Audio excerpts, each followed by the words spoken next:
C'est un homme au parcours aussi singulier que la pensée.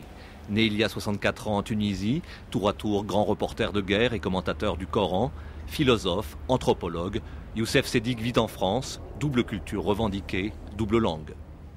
C'est ma co-langue maternelle, elle est ex aequo avec l'arabe et j'ai autant de plaisir, de bonheur à décortiquer et à chanter avec Proust ou Blanchot qu'avec Abou Nawas, El-Jahd ou El-Mutanabbi, des auteurs arabes qui nous ont imprégnés très profondément. Le français, c'est aussi la langue dans laquelle Sedik a écrit et publié l'essentiel de son œuvre, par ailleurs peu traduite en arabe au risque de restreindre sa diffusion dans le monde musulman. Choix en partie dicté par les circonstances, sa critique radicale d'une lecture dogmatique et figée du Coran lui a valu bien des condamnations. Contraint d'en tenir compte, le philosophe persiste. Les thèses comme les miennes sont très simples.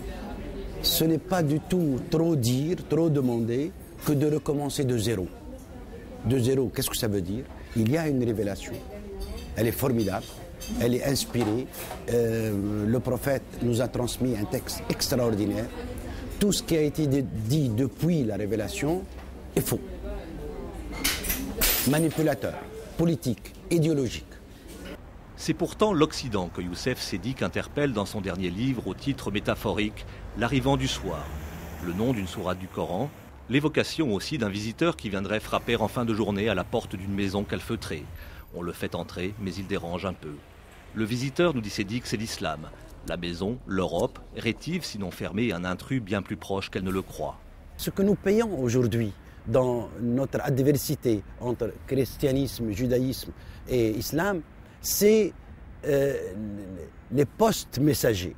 Il y a un œcuménisme métaphysique qu'il faudrait retrouver. Et c'est le seul pont, la seule passerelle vers ce qu'on appelle aujourd'hui le vivre ensemble et la laïcité. C'est la seule. C'est dire que chacun a dit un message qui est très fort et qui ne se contredit nullement avec le message de son prédécesseur.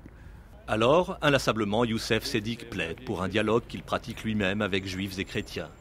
Les tensions du moment l'inquiètent, mais renforcent aussi son ardeur à convaincre. Avec chaleur et sans provocation, le plus souvent loin des plateaux de télévision.